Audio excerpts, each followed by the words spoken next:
guys, Ash here coming at you today with another Raid Shadow Legends Champion Guide. Welcome to the video, guys. I'm glad to have you here. Thank you for the support on this channel. It means a lot. We're at almost 200 Champion Guides. That means we have, I don't know, 1,000 to go? Doesn't seem so good, does it? Either way, we've been able to do almost 200 Champion Guides in about 6 months. So that's pretty impressive if I can be so bold to pat myself on the back. Anyway, I appreciate you guys tuning in here on the channel. Hopefully these guides help you out. And I know a lot of you guys, you seek out these guides after you happen to pull one of these champions, which is really cool. It's kind of like a little celebration, Anyway, Husk is going to be the champion of the day. Tremendous champion. Used to be kind of mediocre. Now he's really, really good. Some shout outs to you guys. Keep in mind, I get all of my champion guide ideas on who I'm going to do next from you guys in the comments, so keep them coming. We have Darktide. We have Riv the Gamer. We have Dumpling Shakes 22. Tanner Wilcox looking for a Husk guide. Thorned Sequoia looking for a Husk guide. Sam Adams looking for a Husk guide. We got Just Doka. We got more Sam Adams. We got Adam Folat. We get Tanner looking for a Taragi and a Husk.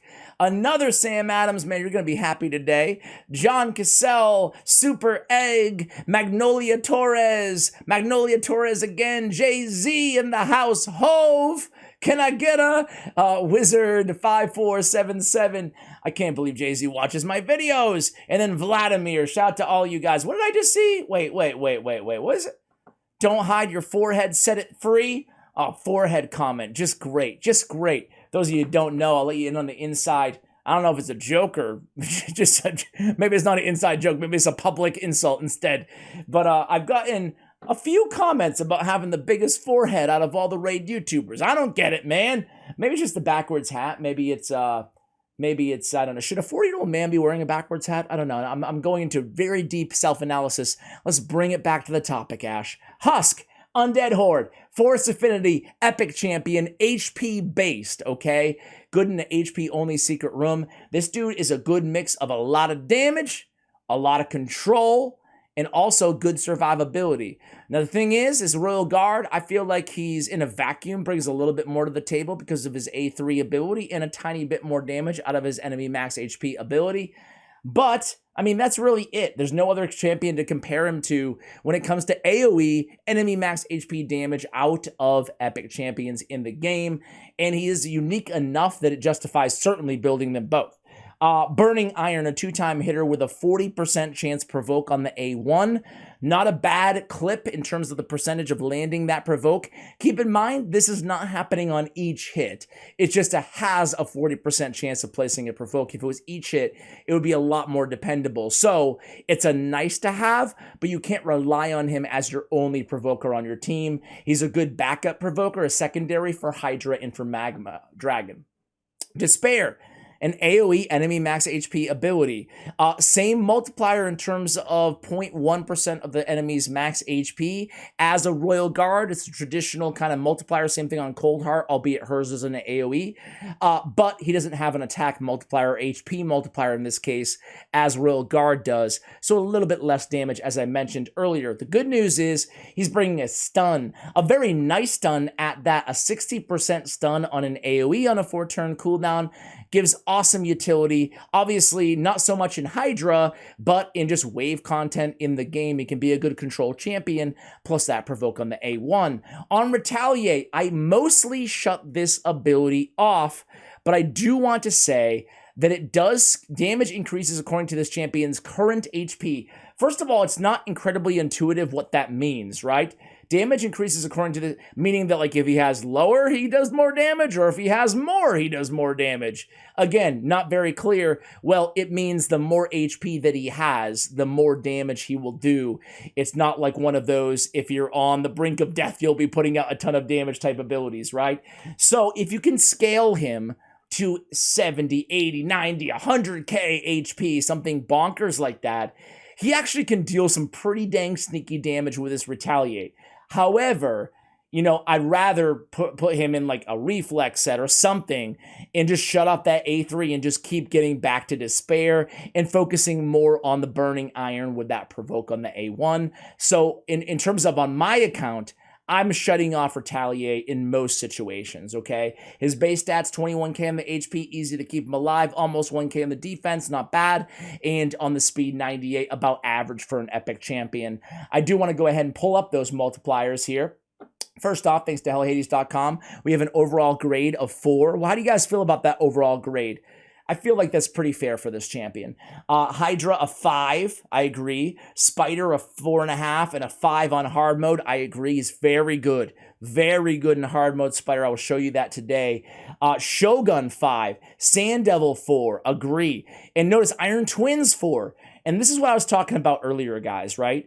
These are 3, actually, if you add Spider, hard, 4 new areas to the game in the last year or so, you know?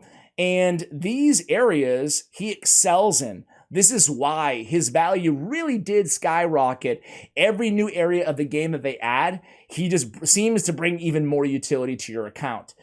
Magma Dragon, 5. Frost Spider, 4.5 as well. Really good and actually versatile kit. Good in Sand Devil, right? He has that 0.1 targets max HP godlike damage rating on the A2. He has a strong rating of a 2.8 attack on the A1. Wait, was his A1 really based on attack? I hate that. Yeah, it's worthless. It's worthless. I mean, you're not building an attack on this champion. HP based, enemy max HP based. He's an HP based champion. Let's be real here. Plarium, you should really change this to an HP on the A1. For an HP champion to have an attack on his A1 doesn't make any sense at all. I'm not building him with attack only for the A1. 0.33 on the A3, okay? So I believe how this works is it's 0.33 times his current max HP or something like that. It's weird how this is coded, if I remember correctly.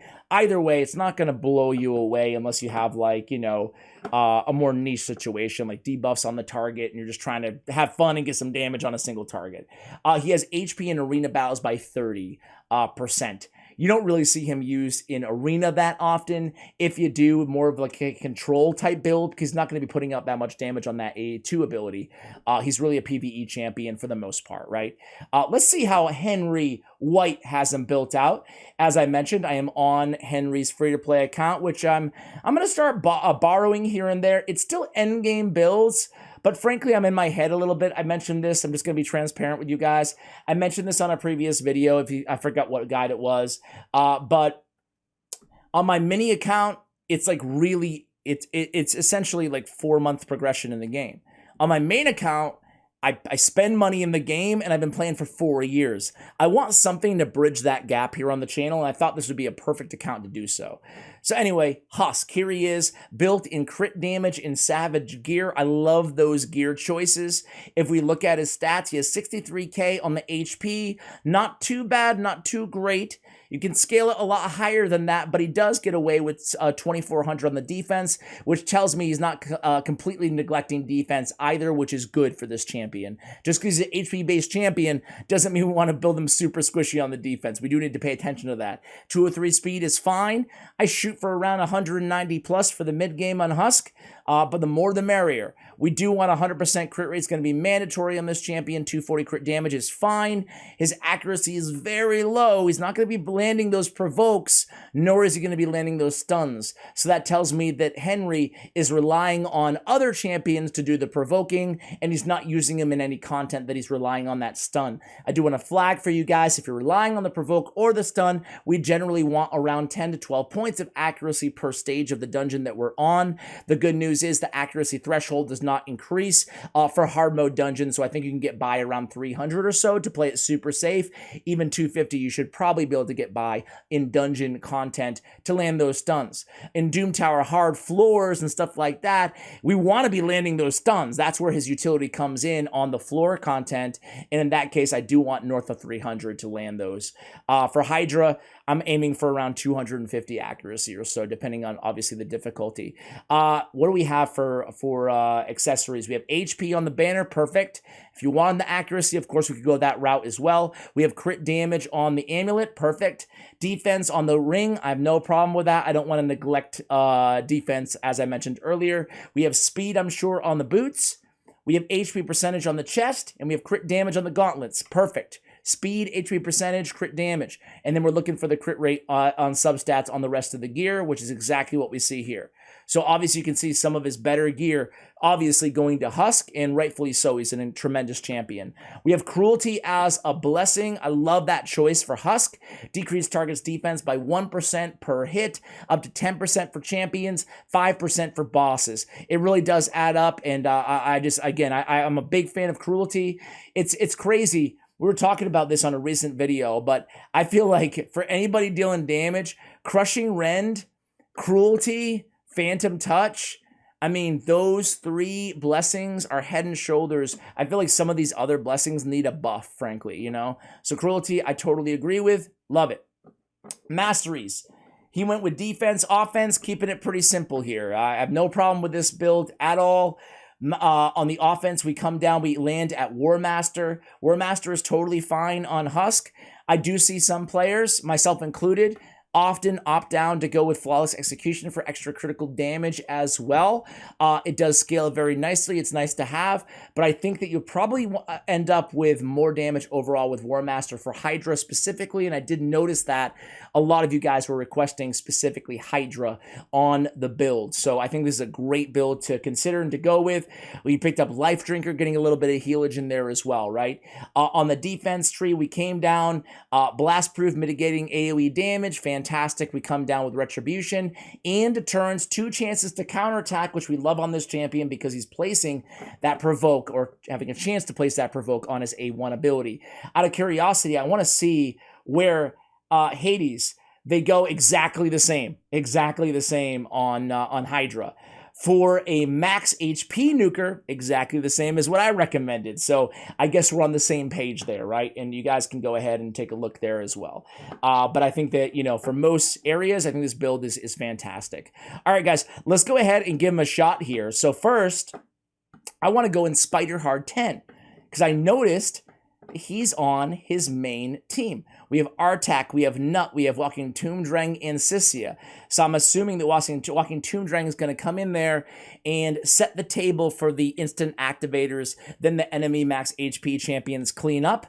Let's see. I haven't actually done the run yet. Let's see what he does. So he comes in. Oh, actually, he comes right in with Nut, hitting hard. I guess it doesn't matter the order, right? Now we land the burns. Instant activation, and then Despair. Ooh, the 5-turn team, 1.9 mil, not too bad. I don't know what he wants and what he doesn't want, so I'm going to keep everything, just play it safe. Let me burn one more run on that because that was some really nice, that was a nice finish move. It was like Mortal Kombat style, finish him. All right, here we go. Boom. Any of you guys get really into Mortal Kombat? I was a button masher myself. All right, here we go. Here we go. Boom. 1.4 milli. Not too shabby. Not too shabby, Husk. All right, so definitely gets the job done. Wow, that was some really nice damage. A beautiful 5-turn team. All right, guys, so before we go to Hydra, I just noticed that my man has 2 Husks built. So this is actually a really good point. You know, this is a champion that it would behoove you guys to build 2 of, because what's better than 1 damage dealing guru enemy max HP Hydra specialist, but 2. Furthermore, at the end of this video, I was going to take you to my personal account because I have my Husk build in Reflex gear. I shut off that A3 ability, as I mentioned, and that 1-turn cooldown is going to be rerouted right to the Despair ability as A2, the enemy max HP. So I actually prefer him in Reflex over Savage or Lethal or Crit Damage for Hydra Clan Boss, so I love that he has 2 builds here. The other build was clearly more oriented towards the spider run that we showed you guys earlier. So guys, I'm going to run both Husks together on this Nekmothar Mighty Uko team, and let's see what kind of damage they can put out. Furthermore, I want to see what damage the Husk with Reflex puts out compared to the Husk with the Savage gear. It's going to be a good experiment for us. So keep in mind, though, that this Husk has 108, 189 in Reflex. The other one, 108, 189, and it looks like that was the Husk that we just ran in Spider, so I stand corrected. The other Husk had the one in not reflex had what, 250 or so crit damage. Take that into consideration. Let's run them. I'm not sure if he wants me to keep the battle or not, so what I would like to do is I'm going to message him. I'm chatting with him in the background right now. You can see that first Despair just went off too.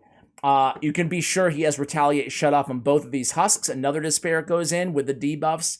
A lot of damage right out the gate. I'm going to run this as long as he'll let me. I'll come back to you guys and we'll do a damage check. And this is hard difficulty. Be right back. All right, guys, I'm going to stop it here. Easy 1 key. But I want to make sure I end battle. I don't want to keep the results, though, because he wants to use Nekmothar on a higher difficulty later. So we will end the battle. I will say that the one without the reflex got one more Despair off. So that could be the difference. But also, so the one without reflex has cruelty, albeit a 1-star, and more crit damage, and still the reflex Husk out-damaged the non-reflex Husk. So that does prove my theory that reflex is the way to go for a Hydra clan boss, guys. Either way, you can't really go wrong. I mean, it's not that big of a damage differential, but it is considering all that extra crit damage on the Savage Husk. Guys, I hope you enjoyed this video as much as I did. Husk is an amazing epic champion. You can use him in so many different areas, much of which we talked about earlier in the video when we took a look at the Hades website. Keep the champion guide requests coming, and a big shout out to Henry White for allowing me to go ahead and use his account to spotlight this tremendous epic champion. Much love, and as always, take care, guys.